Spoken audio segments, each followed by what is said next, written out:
Mira, en realidad a los medios yo empecé muy chavito, a los 17, 18 años tuve la primera invitación de colaborar en un programa de radio en Morelos y pues me aventé. El primer programa creo que no queda rastro de ello gracias a Dios, a la vida y a todo, pero era un programa en una estación grupera. Y no me gusta, así, o sea, sí me gusta la que manda. Exactamente, algo así. Y pues básicamente mi participación.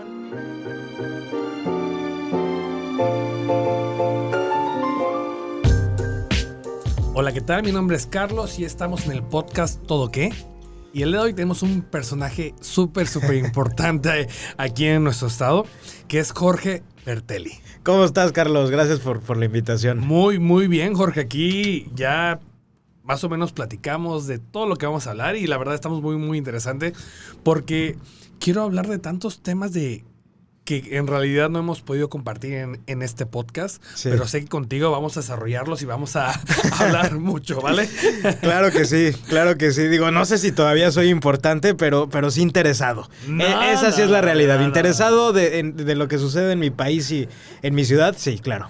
Bueno, eres comunicólogo, así que es un colega, sí. Así que va a ser muy padre hablar de... Sangre y pasión, comunicación, señores. De periodismo, política, un poquito de todo. Sí, fíjate que estudié comunicación, ya llevo pues, un ratito de egresado. ¿De qué generación eres? Soy 2013-2017. Ah, súper. 13-17, soy la generación que cambió de la radio tradicional al streaming. En la universidad. Entonces está chistoso. ¡Ay, qué padre! Porque soy los... Y yo te voy a decir algo. Los inadaptados que... Yo soy igual, salí del 2017, pero entré en el 2011. Ah, ok, te aventaste el doctorado entonces también. No, es una historia chistosa porque lo que pasa es que yo inicié muy joven. Sí. Mi empresa de producción de video. Ah, qué padre. Y lo que pasa es que llegaba un momento en que tenía un mes con puras producciones. Sí. Y dije... Voy a ponerle pausa y regreso el próximo. Y así estuve 2 años. Me di dos semestres. No, y qué bueno que terminaste. No, y la verdad lo terminé y fue una experiencia increíble. Digo, vi bastantes generaciones. Pero digo, es parte de la experiencia, ¿no? Sí. A ver, tú cuéntame, estudiaste comunicación, ¿no? Sí, estudié comunicación. ¿Y en qué momento decidiste como que dirigirte un poquito más a los medios? Mira, en realidad a los medios yo empecé muy chavito, a los 17, 18 años tuve la primera invitación de colaborar en un programa de radio en Morelos y pues me aventé. El primer programa... creo que no queda rastro de ello gracias a Dios, a la vida y a todo, pero era un programa en una estación grupera y no me gusta, así, o sea, sí me gusta la que manda. Exactamente, algo así. Y pues básicamente mi participación era en algún momento leer mensajes, ¿no? Y empecé chavo, te estoy diciendo a los 17 años. Ya ese no lo cuento porque ese fue como mi primer acercamiento a una cabina, a un micrófono y demás. Pero ya después se dio otro de opinión juvenil. Ya un año después, ya con 18 años, ya con IFE para votar, porque en esa época todavía me tocó IFE. Y pues ya a partir de eso, pues ya dije, pues los medios es lo mío. Yo quería ser abogado o estudiar relaciones internacionales. Pero después dije, no, comunicación es lo mío. ¿Pero por qué? O sea, ¿en qué momento dijiste, quiero iniciar ahí? Cuando estás en un micrófono. ¿Sí? Cuando tienes la responsabilidad. Ahorita que está muy de moda otra vez Spider-Man, pero la frase de... ¿Acabas de ver el tráiler? Sí, está buenísimo. Casi lloro. Yo soy de los señores, así literal, entré a un video de YouTube, análisis del tráiler de Spider-Man. Es que está cañón. Bueno, ahorita seguimos hablando, pero la frase del tío Ben de un gran poder conlleva una gran responsabilidad. Brother, le estaban dando un micrófono a un niño de 17 años, 18, para que dijera lo que opinaba del mundo, ¿no? Entonces, sí. En ese momento dije, creo que es una gran oportunidad que voy a aprovechar. Y ya después por mi mente pasó, no, pero es que derecho. No, pues es que también podría estudiar relaciones internacionales. Que mi sueño es algún día ser embajador de México en algún lado del mundo. O sea, eso sí es como me gustaría retirarme así y aplausos, ¿no? Sí. Pero no descarto que en algún futuro pueda meterme a estudiar eso, pero mi primer acercamiento me enamoró de las cabinas, de las cámaras. Antes me daba muchísimo miedo estar enfrente de una cámara. Y ahí voy. ¿Sí? Es que se pasa rapidísimo. No, mi proyecto, o sea, yo soy productor audiovisual. O sea, siempre. Has estado atrás. Estuve atrás. Sí. Y ahorita en este proyecto es estar frente a la cámara, estar creando un personaje, porque al final de cuentas es un personaje, ¿no? Porque de repente dices, no, pues a mí no me encanta tanto que me tomen fotos, o no me encanta tanto estar frente a una cámara, y de repente te pones en la cámara y tienes ese papel de, hola, ¿qué tal? Mi nombre es Carlos. Sí pasa. Sí. Y bueno, pues ese fue el momento, yo creo. Además, mira, también parte de lo que influyó, yo creo, mi mamá es comunicóloga, mi mamá fue conductora de televisión en Televisa en sus épocas, y mi papá toda la vida trabajó en medios de comunicación. Entonces también de chiquito era acompañar a mi papá al foro, ¿no? O que de pronto, mira, están aquí los conductores de tal programa en la casa. Entonces como que crecí en ese ecosistema, y pues la verdad se me da y me gusta. Entonces lo disfruto muchísimo. Siento que no trabajo, al contrario. Siento que vivo en una rutina muy diferente todos los días, a pesar de hacer lo mismo. No, la verdad, cuando encuentras algo que no te pese y puedes estar todo el día haciéndolo, es algo increíble. Digo, es bueno y malo, porque de repente tu vida laboral se convierte más en tu vida personal y se mezcla, y ahí es cuando está peligroso, pero sí.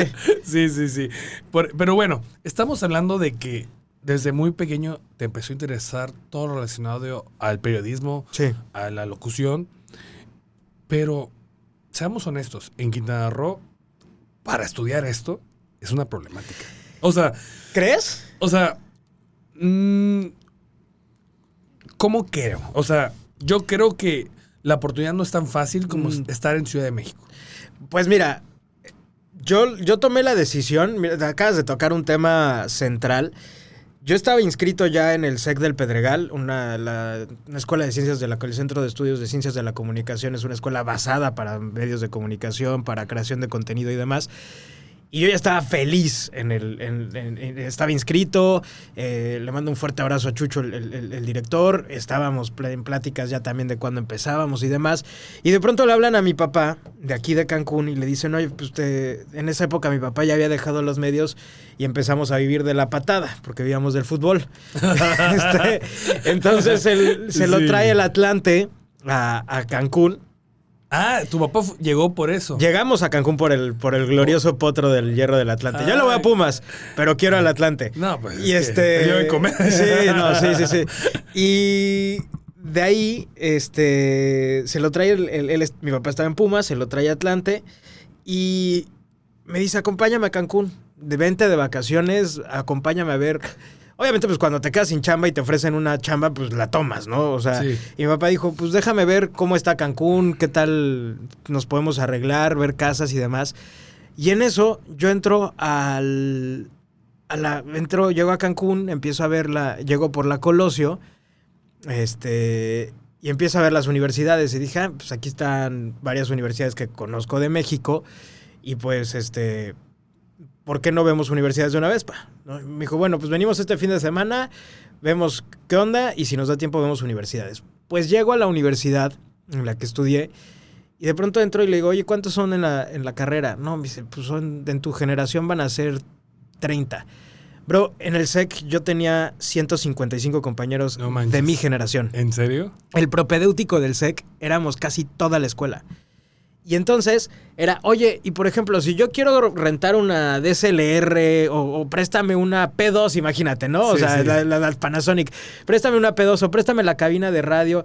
Sí, pero es que hay lista de espera, hay tal. Y ojo, el SEC está súper bien equipada. Siempre ha tenido los mejores fierros para poder practicar, y de ahí han salido comunicólogos impactantes. La situación que yo vi fue, oye, aquí tengo el equipo, y pues está prácticamente para cuando yo quiera que esté disponible, está disponible. Y ya me habían dicho que una de las limitantes de estudiar comunicación era el equipo. Es muy caro, y tú tienes una empresa es muy, muy caro. Entonces tal vez yo en algún momento no me podía comprar una cámara. Entonces la tenía que pedir en la escuela. armarme una cabina de radio era impensable en esa época. Ahorita ya te compras un micrófono y ahorita te armas... por 4,000 pesos ya tienes tu podcast. Ya tienes sala de podcast. Sí, ya no hay pretexto. Sí. Y entonces era como ese estira y afloje, y la verdad es que a mí me trató muy bien el venirme a Cancún y descubrí, y creo que caí en los lugares correctos para poder ejercer esta profesión. Es que como comunicólogo te das cuenta que vivir de periodismo deportivo, Sí. vivir de las noticias, o sea, tienes que tú tener 3, 4 trabajos para tener un estilo de vida acorde. No digo todos, yo te estoy diciendo la media. O sea, yo sé que en tu lado te ha ido muy bien, has empezado a moverte y has empezado a hacer una imagen para Quintana Roo, ¿no? Sí. Pero... Sí, pero también a veces que tienes que mezclar trabajo, no pasa nada. El camino es difícil. Yo creo que el camino de llegar... Por ejemplo, yo tuve la gran ventaja de que mi familia siempre se ha dedicado a la producción y a mí en la universidad yo no tenía esa situación, ¿me Maldita entiendes? sea como no estudié contigo, caramba. No, pero era de los chavos que todo quería solucionar con un video. Así de... Te debió tocar. Ah, profe, que se va a casar, yo le hago el video. No pasa nada. Sí, Eres de los... literal. Yo era de los... Profe, mis horas de servicio, ¿qué? ¿2 videitos o qué? O sea, literal. Yo llegué a solucionar también servicios sociales así con videos. Las dificultades que tienen de estudiar periodismo en Quintana Roo. Sí. Y la verdad, tengo amigos, digo, yo soy comunicólogo igual. He visto que desarrollarte y vivir bien de este medio es un reto. No es imposible, pero no siento es que imposible. es un reto, ¿no? Mira, yo escuchaba mucho la frase de si no tienes vocación, estudia comunicación, ¿no? Bro, es la carrera que más vocación requiere, porque, pues, mira, la profesión en sí abarca muchas cosas, ¿no? Puedes dedicarte a hacer muchas cosas, Eso es lo mejor y lo peor, Sí. ¿no? Porque es tan abierto que al final tienes que súper especializarte para poder hacer algo. Exacto. Exactamente.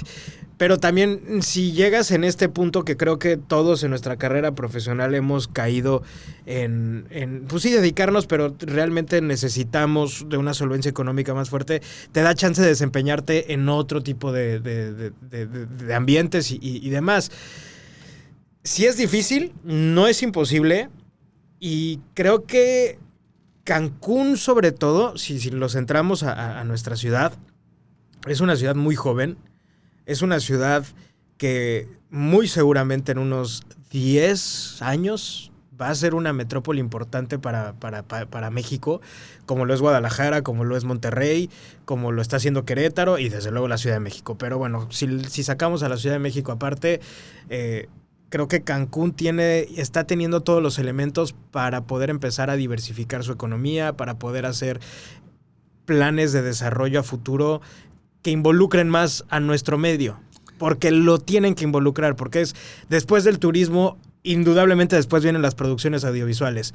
Es la segunda industria o de las industrias que están despuesito del turismo y lo sabe Francia con todas las producciones que hace, lo sabe Turquía con todas las producciones que hace, lo sabe Los Ángeles, Hollywood, vaya, o sea, para que nos vayamos a esos grandes rasgos. Entonces, creo que como ciudad tenemos todavía que crecer. Ahorita muchas de las personas que vemos dentro de las figuras de los medios de comunicación, estoy hablando de los que van emergiendo, ¿no? Pero muchos ya son personas que vieron nacer los medios de comunicación y que vieron nacer a Cancún. Ahorita ya viene una generación que le toca hacer crecer a Cancún. Totalmente. Entonces, me podrás decir utópico, díganme romántico, pero ojalá, Mira, ojalá. Te voy a decir algo. Yo creo que esta transición de la TV al streaming o al internet, siento que le ha ido muy bien a Cancún, porque yo recuerdo hace 10 años, te lo digo como televidente, ¿no? La televisión en Cancún, o tanto las noticias como en Cancún, no tienen la calidad que tienen el día de hoy. Sí, se ha profesionalizado muchísimo la calidad de la información. Fíjate que yo llevo 8 años. Yo llegando a Cancún, por ejemplo, a mí me pasó un fenómeno bien padre, porque yo viví un tiempo en Houston, en Estados Unidos, y ponías Azteca América porque era el único canal que te daba las noticias de México en esa época. Y estaba muy chistoso que quien conducía las noticias de Azteca América era José Martín Sámano. Entonces cuando yo llego a Cancún y prendo la tele estaba José Martín Sámano y fue como, ¿what? Y ahora trabajo con él y le he aprendido muchísimo y es un gran amigo y lo quiero mucho. Pero sí se ha ido profesionalizando con el paso de los años. Por ejemplo, ahorita... En particular tenemos ya el mandato de empezar a tomar la pantalla del celular como la segunda pantalla de nosotros. O sea, nosotros tenemos que hacer la misma calidad de producción que tengamos en tele, la tenemos que tener en streaming, la tenemos que tener en nuestras plataformas digitales y en una estrategia que involucre a todas. Entonces, ya se está volviendo ya lleva un rato, unos años, volviéndose una situación donde tenemos que empezar a englobar ya todo. Pero... hablando de las grandes cadenas, ¿crees que se hizo un poco tarde la transición de la TV al streaming? Yo creo que lo necesario. No voy a hablar por todas las cadenas, nada más. Son empresas diferentes. Totalmente. Y cada quien tomó sus decisiones como quería y como podía y a como lo proyectaban en que les vaya bien, ¿no? Yo creo que, por ejemplo, desde afuera como televidente, que fue el que me tocó ver la transición, sí siento que hubo algunas que se vieron muy lentas, queriendo hacer la misma fórmula de toda la vida y pues ahorita prácticamente ya no están vigentes como antes. Y hay otras que decidieron invertir su dinero en otro tipo de tecnologías que ahora es necesaria, ¿no? Es la diferencia. No sé, por ejemplo, una cadena decidió invertir en satélites porque pensaba que era el futuro de la televisión y la otra cadena decidió invertir en fibra óptica porque era el futuro del internet. Entonces... sí. ¿Qué usamos más? Fibra óptica. Entonces, pues son situaciones donde dices... aparte de, son la gente que está allá arriba son empresarios sumamente inteligentes, ¿no? Yo creo que con miles de asesores. Y con miles de asesores y con mucho capital para que si se llegan a caer se levantan otra vez. Yo creo que más bien este ecosistema en el que se está integrando las plataformas grandes y está, fuera de broma, las grandes cadenas de medios de comunicación se están convirtiendo en la marca paraguas de cadenas pequeñas y de ahí se está pudiendo crecer. Por primera vez no vemos dentro de los medios de comunicación una competencia voraz del gritoneo de los 80s de Mad Men, que seguramente, sí. No sé si viste la serie de HBO. Bueno, Mad Men es la historia de los 80s de una agencia de publicidad y aparte hacían como spots publicitarios y se peleaban por el rating y se aventaban. Sí. Ahorita estamos viendo una convivencia donde sí, cada quien ve por su rating, cada quien ve por su contenido, pero de ahí están subiendo grandes medios de comunicación y están haciéndose una marca paraguas las cadenas grandes y están pues siendo... Yo creo que llegarán a ser en algún momento, ya el consumo lo vas variando conforme a lo que la gente vaya pidiendo por momento, por día y por hasta sensación. Ya todo es tan personalizable que si hoy quiero ver noticias, voy a ver noticias y tengo esta gama para ver noticias. Pero si tal vez hoy quiero o pasó algo en Quintana Roo, en Campeche o en Yucatán, sé que está este noticiero a esta hora. Entonces, en donde lo quiera ver, en televisión, en TV de paga, por internet, por Facebook Live, por donde quiera, ahí lo voy a tener. Entonces, ahí viene lo padre. Ya la gente, hasta por sensación, va a poder elegir qué quiere ver y qué quiere consumir. Y luego también, ahora es la personalidad de quién da la noticia, ¿no? Esa es otra. Sí, porque antes estabas acostumbrado a una sola persona y ahora es que esta persona me hace sentir identificado, ¿no? O sea, de que es joven, cuando hace opiniones, es la opinión que yo pienso, o sea, sí. Ya agarra como que esa inclinación. Vas agarrando tu escudero, tu campeón, como en la... sí, o sea, y lo podemos ver en muchas... generadores de contenido, ¿no? Hay gente que amará a Chumel Torres, por ejemplo, ¿no? Sí. Y lo defienden a capa y espada, está cañón, pero hay gente que no le cae bien y no le va a caer bien, o sea... No, pero porque es así, está izquierda o derecha. Sí, entonces... Oye, hablando de vas agarrando ya a tu champion. Pero ¿no crees que en este sexenio O sea, de por sí en el otro sexenio lo odiaban, pero de repente en este sexenio lo odiaban más. Yo pensé que iba a ser lo contrario. Estamos hablando de Chumel. Pues De no, Chumel. mira, tiene tiempo que no veo su podcast. Lo escucho más en radio. Sí. Lo escucho más en radio porque por el tiempo y demás. No sé, digo, vivimos en una época muy polarizada. Yo creo que esta polarización política que estamos viviendo en el país es algo que está permeando también en los contenidos, ¿no? Al final de cuentas, o lo quieren o lo odian, eres blanco o o estás con otra persona, estás conmigo o en mi contra, ¿no? Entonces, es una polarización yo creo que natural por lo que estamos viviendo, pero mira, todo pasa, ¿no? Totalmente. Todo pasa y yo creo y estoy muy consciente de que creo que el futuro próximo de la política en México ya no va a ser polarizar porque ya no podemos estar más polarizados. Entonces ya va a ser la chamba de reconciliar y bueno, pues ojalá sea buena chamba de quienes estén en el futuro, ¿no? Ok. Bueno, estamos hablando de las grandes compañías Sí. en México. Sí. ¿Qué se siente trabajar dentro de una gran compañía? Llevo 4 años, cumplo 5 muy pronto en Azteca. No lo dimensionaba.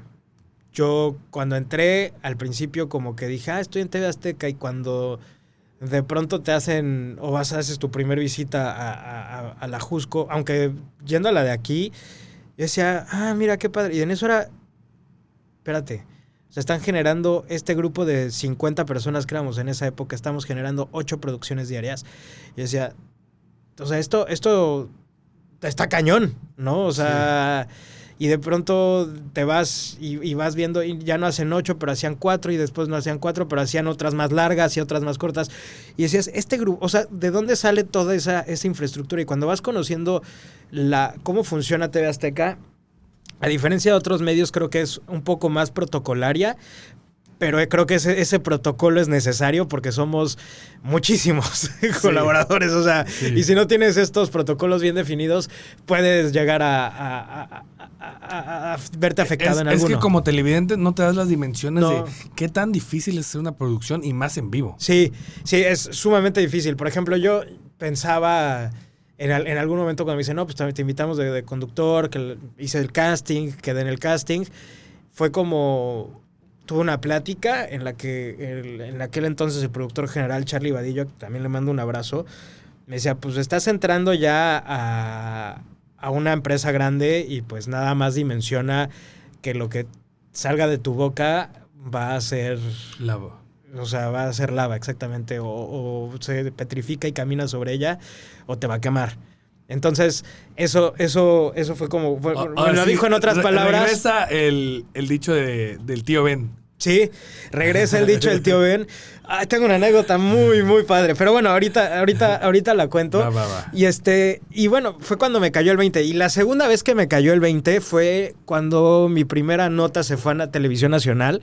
Yo dije, se fue a Televisión Nacional. Y en eso, cuando la ves en redes sociales y empieza a maquilarse toda la estrategia digital de Azteca, y de pronto ya era como mi abuela me marcaba por teléfono y, oye, hijito, te vi hoy con Javier Alatorre. Y de pronto mi tía, y dije, ok, la tele la están viendo las señoras. Y no, de pronto eran, oye, fíjate que hoy estaba viendo las noticias y te vi. Y fue como, mira, qué chistoso. O sea, ese fue la primera vez que me cayó el 20. Ya después, cuando vas... Y las veces que he ido a la Jusco, a México, pues a distintas cosas, ves los foros, ves ya la planificación, y lo mismo que ves allá lo ves aquí. Sí. O sea, es el mismo... Pero escalado. Es obviamente escalado pues a Televisión nivel de población, de gente, de Televisión Nacional y demás, pero los procesos son iguales. Exactamente los mismos. O sea, y la gente piensa, pues es que tú llegas, ¿no? Llegas al canal... entras a tu oficina, después te llaman para maquillaje, después te visten y después te peinan y ya después llegas, te paras enfrente de la cámara y lees el prompter, ¿no? Ese es lo que piensa la gente. Sí. No es cierto, o sea, llegas, tienes una junta de información, después de la junta de información haces el esqueleto del noticiero, después empiezas a armar la escaleta, después empiezas con el productor y con la jefa de información empezamos a acomodar y ya de ahí es darle a los textos, o bueno, por lo menos a nosotros en el Noti lo que nos gusta es meterle la pluma a nosotros, porque nosotros somos quienes lo vamos a decir y lo queremos decir de lo más cómodo y como nos sentamos a gustos y como yo siento que es mi personalidad dirigirme a la audiencia, ¿no? Entonces también es escribir y me está diciendo un cuate, si pusieras en un archivo de Word todas las palabras que escribes al día, en una semana yo creo que ya estaríamos avanzando unas 50 páginas. En una semana. Pues obviamente en 200 y el libro sale al mes. O sea, está está cañón. Entonces, pues, cuando te cae la realidad y te cae el 20 de que estás en una empresa grande, creo que es cuando lo empiezas a disfrutar más, pero es también donde empieza más la presión, empieza todo eso, que es una presión sana y es válida, ¿no? Es que no nos damos cuenta, o sea... No. O sea, y más porque lo vemos en micro, o bueno, estatalmente, pero exactamente cuando tú dices, cuando vas a la Jusco, sí, te das cuenta de todo lo que hay atrás y sí, todo sí, el crecimiento que hay, ¿no? Porque para nosotros comunicar es algo totalmente importante. Sí. Y ahora hacerlo por un medio nacional, o Sí, sea, sí, sí. te cambia la vida, yo creo, ¿no? Mira, yo creo que ahora todos pueden tener su propio impacto grande. Totalmente. Todos tenemos ya la oportunidad de tal vez en algún momento agarrar el celular y ponerme a transmitir en vivo en Facebook y estoy en el momento y en el lugar preciso y eso se va a la estratosfera. Sí. Pero el hecho de también conocer la historia de lo que hacemos y voltear hacia atrás y decir, pues es que esto tiene una historia y políticamente los medios de comunicación han jugado papeles sumamente importantes en nuestro país y socialmente también. Entonces, pues al final de cuentas, yo creo que me siento afortunado de estar ahí y ser parte de la construcción de esta historia. Hasta donde me dé y yo sigo feliz ahí. Acabas de hablar de un tema interesante. Hace algunos años solo existían 2 medios de comunicación. En México, sí. En México. Sí. Y ahora se ha abierto con las redes sociales demasiado que cualquier persona puede dar su opinión. Sí. Y no está regulado a veces por medio de unas redes sociales. Y eso ha ocasionado tanto una transición de la televisión a la internet, como también la transición o lo emergente de las fake news. Fíjate que ya tocaste el clavo. Yo soy el enemigo número 1 de las fake news, pero cañón. Y si alguien me dice que es el 1, está bien, pero para mí yo soy el número 1. ¿Por qué? Porque le hacen un daño terrible a la sociedad. Pero creo que no lo hemos llegado a dimensionar a lo que puede llegar a ser una fake news. ¿Has caído en una? Sí, cuando empezaban yo decía, híjole, pero cuando empezaban eran absurdas. O sea, tú llegas y decías, esto no es cierto. Esto no es cierto. Sí, no, esto está mal. Y lo verificabas Sí. y tal vez te salía que era una nota del Deforma, ¿no? Que para mí ellos hacen no fake news, sino sátiras completamente magistrales y son muy buenos para escribirlas. Pero, por ejemplo, que te llegaba una fake news y demás, y llegabas a caer, decías, no lo puedo creer. Y creo que nuestra generación ya es más de verificar la información. ¿Te soy honesto? Yo verifico, así cuando algo no me la creo. Sí, lo verificas. Lo verifico. Haces bien. Pero las fake news es que he caído, es porque también los medios han caído con las fake news. Y eso es lo que más coraje me da. Sí. Eso es lo que más coraje me da, porque al final de cuentas, como medios de comunicación, tenemos no solo el negocio de comunicar y entretener e informar, tenemos la obligación moral Y yo soy cero moralista, ¿no? Pero creo que si tienes algo que hacerle a la sociedad como medio de comunicación es no caer en fake news. Y si caíste, tener el valor y decir, oye, ¿sabes qué? Esto resultó ser fake y no lo filtramos de la manera correcta. Sorry. Pero hay medios que lo único que hacen es... Pero está buena el fake news que hasta los medios, sí, o sea, los medios la formales replican y dices, no lo puedo creer. O sea, ahí sí no lo puedo creer. Te voy a contar algunas cosas que se han desarrollado por medio de las fake news o gracias a las fake news. Estados Unidos le dio la elección a Trump por medio de fake news. Sí. Es la estrategia de fake news más importante que ha habido en la historia de las redes sociales, yo creo, y de bots fue esa. Las fake news han desatado guerras en Medio Oriente, han desatado revoluciones en estos países, y uno de ellos es el de Afganistán. Y no te estoy diciendo que por una fake news entraron los talibanes, no.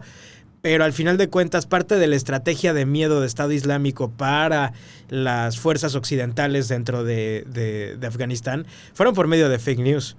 Fueron por medio de producciones audiovisuales en las que intimidaban o salían estos videos donde había violencia extrema. Han sido así. O sea, las fake news y los errores más sencillos. El terremoto del 17 en la Ciudad de México fue uno de los en donde hemos visto también la mayor proliferación de fake news en nuestro país, diciendo, oye, en tal lugar requieren de víveres, en tal lugar están sacando personas vivas de los escombros, y no era cierto. O sea, en ese día nunca se me va a olvidar, porque yo estaba en el programa de radio cuando empieza a temblar. Wow. Yo estaba aquí en Cancún, desde luego. Entonces, mi papá en esa época trabajaba en TV Azteca y en el Ajusco. Y me marca y me dice, está temblando horrible, bla, bla, bla. Perdemos comunicación. Y en eso me hablan de la Estación de México y me dicen, George, ¿puedes entrar al aire tú? Porque se nos cayó la señal aquí y necesitamos como tener al aire toda la información. Entonces, lo que hice en ese momento yo no dimensionaba tampoco eso. Entonces entré al aire aquí en Cancún. Obviamente no salió al aire en México, pero lo que sí estaba saliendo era por internet, porque muchos sí seguían con señal de internet en esa fecha. Me acuerdo que le marqué al secretario de Seguridad de la Ciudad de México en esa época, que era Hiram Almeida, y me dice, pues ahorita en el parte que tengo es de 5 edificios que cayeron, que obviamente fueron mucho más conforme fue avanzando. Pero eso fue el momento, el primer parte antes de que entraran al C5 a deliberar lo que estaba pasando. Y Hiram Almeida me dijo, el primer reporte es de 5 edificios, todavía no tenemos conteo de personas desaparecidas ni lesionadas, pero sí hay daños estructurales en muchas zonas de la ciudad e incendios. Entonces yo me quedé así y dije, esto sí estuvo fuerte. Cuando salgo del canal, obviamente sales con el rush de, primero, ¿dónde está mi papá? ¿No? A ver si no entraban las llamadas. Después, ¿dónde está mi familia en México? Y no entraban las llamadas. Llego a Azteca, y en Azteca tenemos una junta de información para el noticiero a la tarde, el de Pepe Sámano, y también me acuerdo perfecto que llegaban y decían, ¿saben qué? Hoy, solo hoy, la señal se va a quedar con la señal de Nacional, porque TV Azteca Nacional pudo retomar la señal muy rápido, relativamente rápido. Fueron momentos así de que se cayó por completo la señal y después se regresó.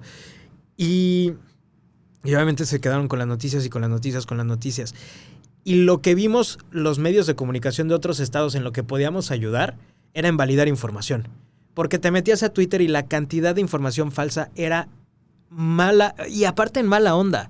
O sea, tú decías, ¿por qué si hay personas sufriendo? O sea, si neta, esto es algo que nos está doliendo a todo el país, aunque haya temblado en una sola parte del país. Y bueno, no en una sola parte, sino en la zona centro del país, porque Juchitán, Oaxaca también quedó muy mal, y Morelos.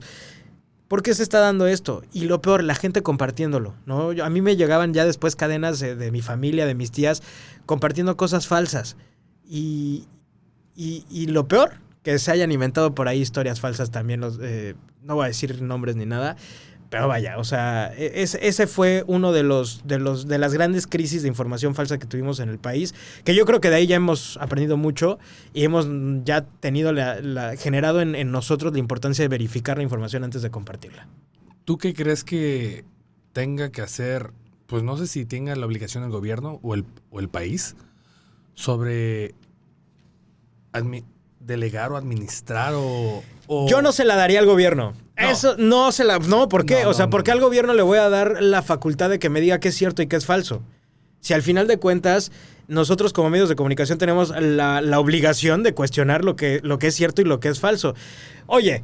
Sería Sí, se convierte, les das la bandeja de plata. Tienes mucha razón. No. Se convertiría, tienes completamente Sí, no, razón. el gobierno no tiene que ser ese mediador, tenemos que ser la sociedad y la educación y los medios de comunicación en primera instancia, decir, a ver, señoras y señores, esta es información cierta, esta es información falsa, y enseñarle a los niños. Ya los niños van a usar redes sociales, y si tienen clases de computación, que era lo que tú y yo teníamos en esa época, Sí.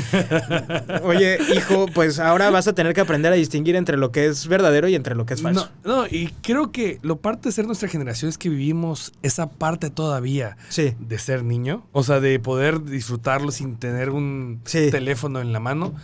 Y también estamos en ese proceso en donde vimos las tecnologías formarnos como adultos, ¿no? Sí. Así que sí, la verdad es un tema súper interesante. Lamentablemente ya se nos está acabando el tiempo. No te preocupes, pero regreso otro día y platicamos de más. Literal, me quedé con la mitad de las cosas que te iba a preguntar, pero entre tanto hablar, entre tanto decir tantos temas, pero Jorge, muchas gracias. Gracias a ti, amigo. Gracias por Muchas gracias. La verdad, equipo.